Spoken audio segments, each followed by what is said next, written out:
Hey there, aspiring entrepreneurs and business owners.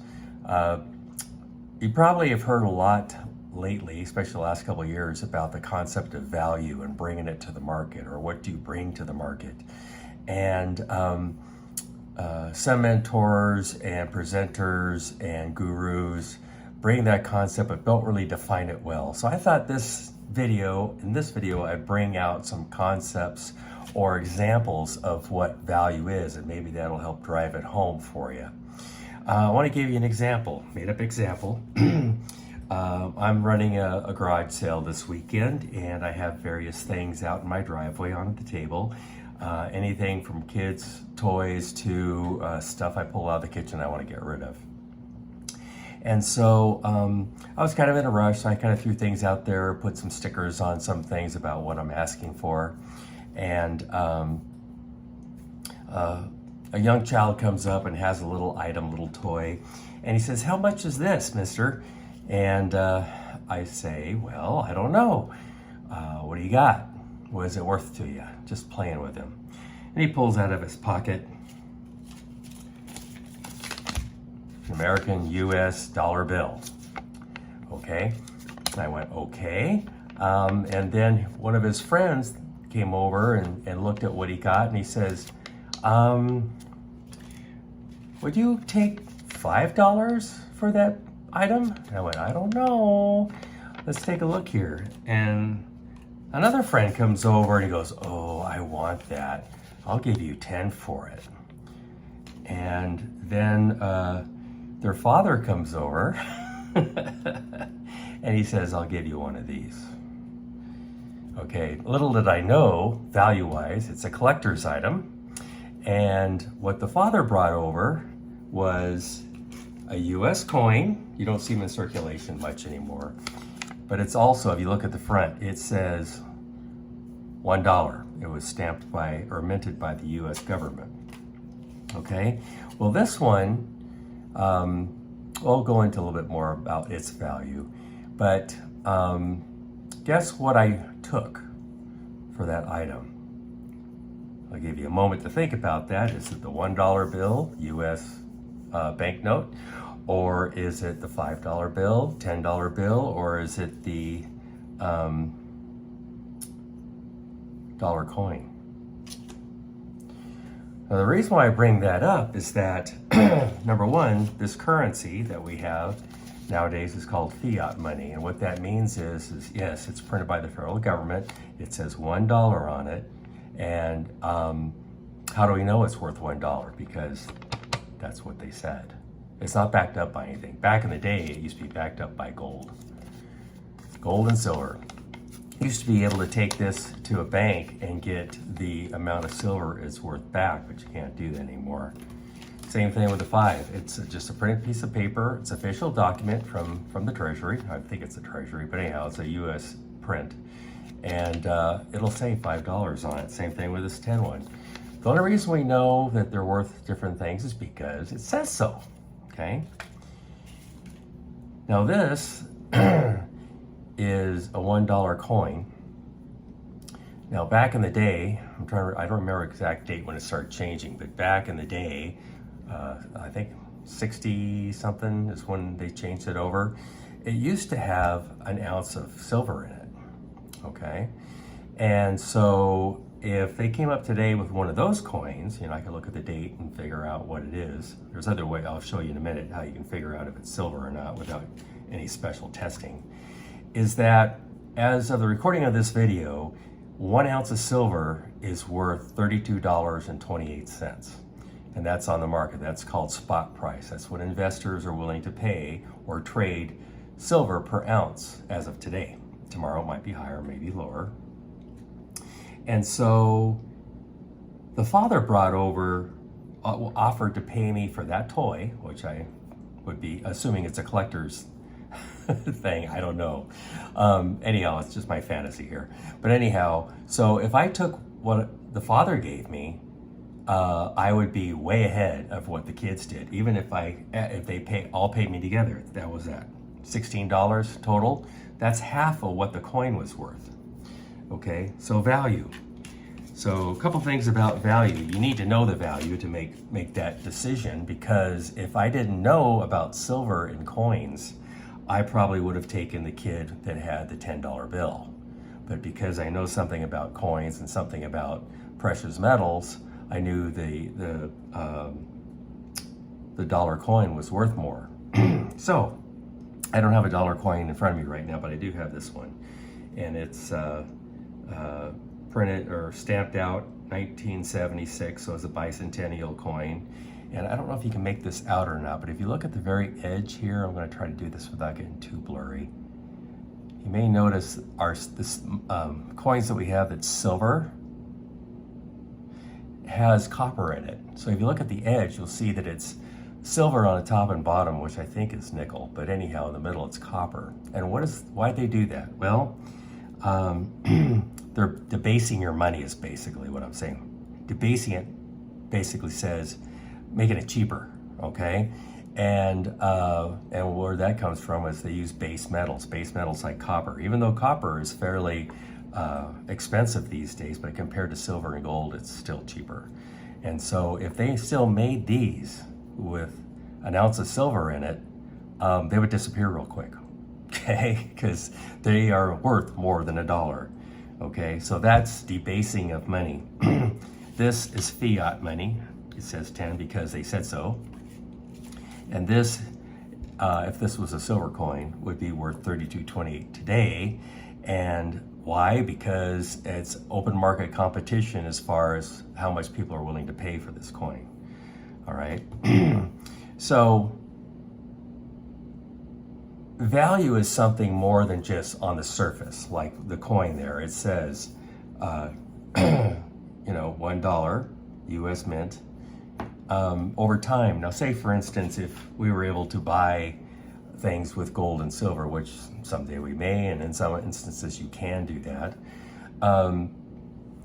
As of today, a white loaf of bread, I just looked at a local Safeway online, it says $5.50. So this wouldn't buy you that. You'd need more than a $5 bill to buy a loaf of bread. You could buy almost, five, six loaves of bread with a silver coin, if they would accept it. Now, someday soon, we might be using gold and silver to buy stuff. But my point is not necessarily buying bread, but the value of this compared to the value of this tends to go up. So this is like a store of value, meaning that it doesn't necessarily go down. All markets fluctuate up and down. Real estate, precious metals, whatever, it does go up and down. However, in the long term, you got more buying power with precious metals. Okay, what else? Let's talk about if you want to start getting into businesses or investing. I'm just going to do a quickie one here, give you some examples. Say, for instance, you're going to get into gold and silver, you start doing some research, doing some reading. Go to your local gold and silver coin dealer and buy one. Talk to the person. See what they know about it and compare what you're learning. And they may give you some direction of where to go to learn more about it. They may have a book to reference or whatever.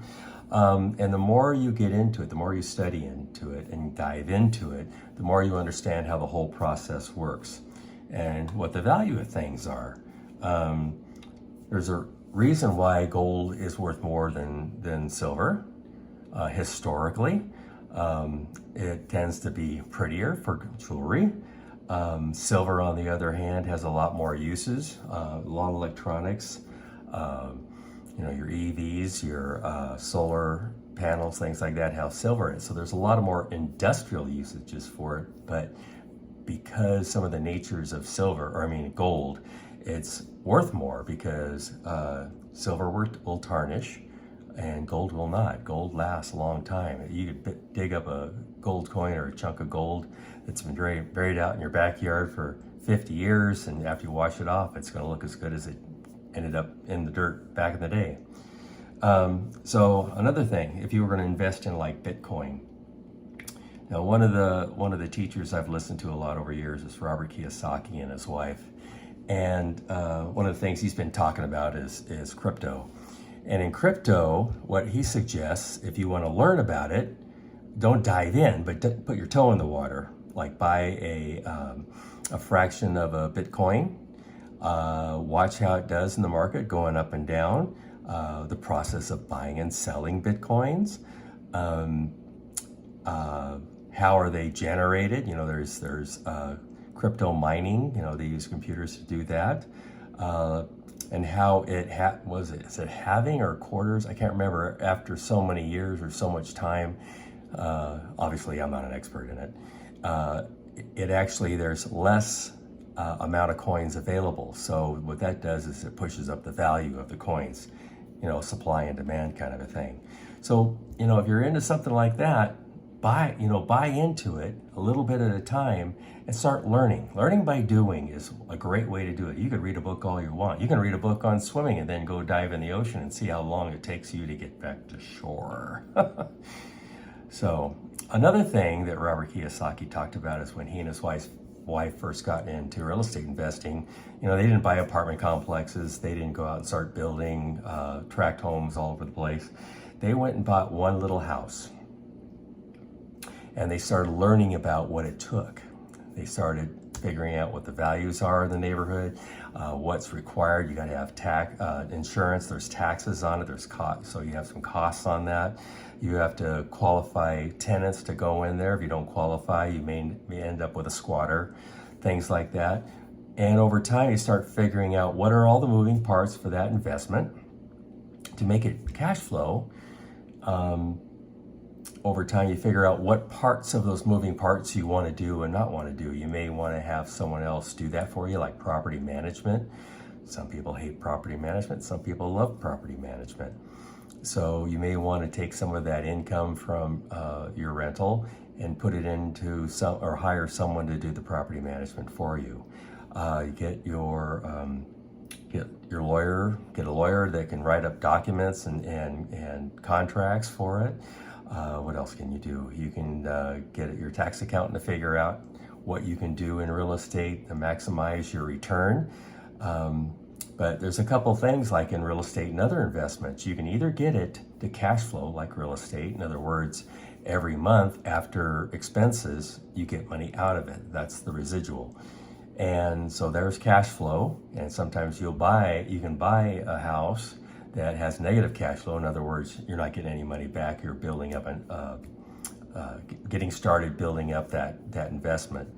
The other is waiting for it in the market to see if it appreciates and selling it at the high. You know, they talk about buy low and sell high. You can do that with that in stocks and bonds as well. Excuse me. So the thing about value, whatever you get into, whether it's business or investing, you need to understand whatever it is in your environment, whether it's coins or whether it is, say you're starting a little burger stand someplace. You need to know value. How much is it going to cost to set up that stand, or that, you know, in a strip mall, you need to rent out a space. How much is it going to cost to build it up? You got to get your fryers in there. You got to get lighting, seating, all that. How much do the supplies, the parts for making the food cost? You know, these are all things you need to look in before you just say, hey, this is Don's Burgers, come have a hamburger. Because if you want it to be successful, you want it to at least pay for itself. Okay, so you got to have that value.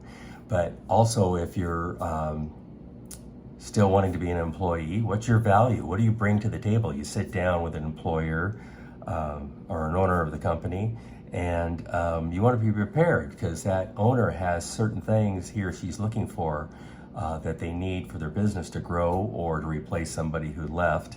And you need to know what you can bring to the table. If you're just looking for a job and looking for a paycheck, they ain't gonna pick you, okay? So value has different definitions to different people at different times. So value by itself means very little. You gotta figure out what it is in context with what you're doing, all right? I hope this is helpful. I hope you enjoyed the story that was all made up. I've seen things like that, but not with gold and silver, but I have seen things like that at garage sales. Anyhow, until the next time, take care of yourself and have a great day.